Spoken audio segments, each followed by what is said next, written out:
have before us the opportunity to forge for ourselves and for future generations a new world order. As Iraq veterans against the war, we are resisting an occupation we once risked our lives for. We swore to support and defend the Constitution of the United States of America, but we found out the hard way that the greatest enemies of the Constitution are not to be found in the sands of some far-off land, but rather right here at home.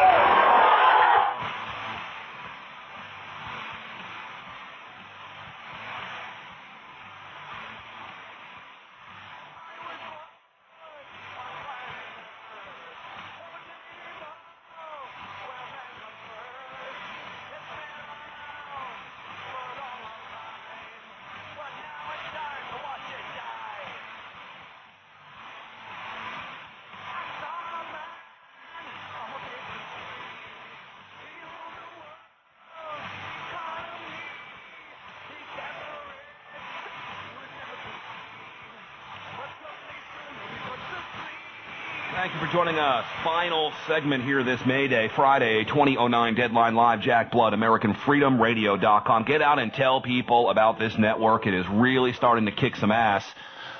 Need you to help spread the word. We have a bunch of exclusives, including the release of the new version of Loose Change and the only interview done with Daniel Sinjata and Dylan Avery. If you want to hear that, you can hear it at AmericanFreedomRadio.com or at DeadlineLive.info.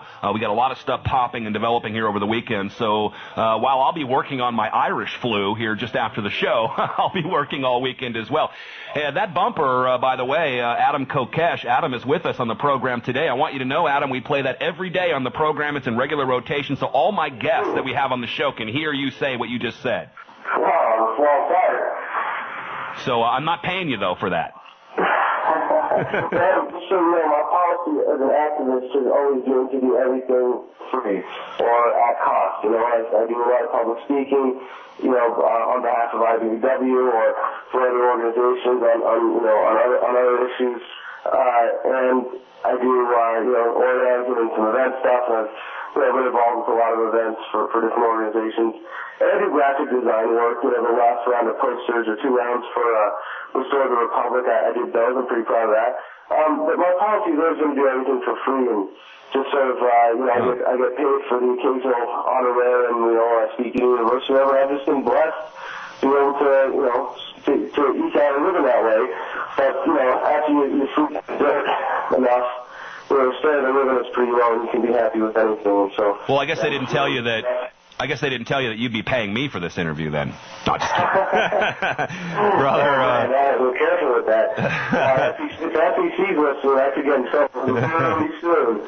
Brother, we just really support you, and I have just mad respect for what you're doing, and anything you need, you just let us know. Let's go back to this torture thing, though, because you have a story here. Obama looks forward, sees more torture. I don't know how he can avoid it, considering that at Gitmo, torture has actually gotten worse, and though we don't allegedly torture people right now, and that I don't believe. Every president, every administration in the history of this country has tortured somebody, I'm sorry to say.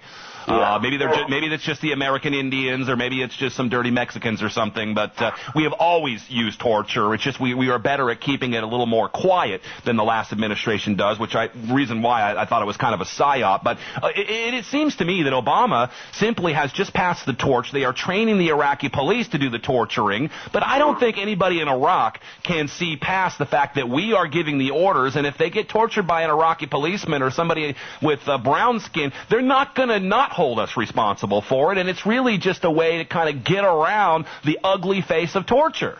Oh yeah. Well, there's no going around it. I mean, they're taking this really head on when you see the lack of prosecution. I think it's very telling. That's what my blog post was about. Obama looks ahead and sees more torture.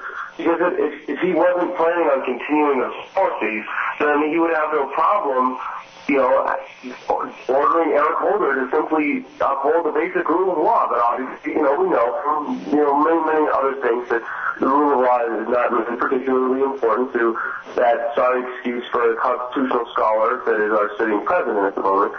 But this really goes back to something much more fundamental, and that is that we didn't have a revolution in the presidential election in 2008.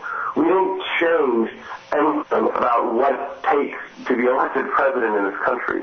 And the reason that Obama was elected are pretty much the same reasons that, that Bush was elected or picked or supported by the right, powers behind the scenes. However you want to analyze it, that doesn't really matter, at least, in this discussion.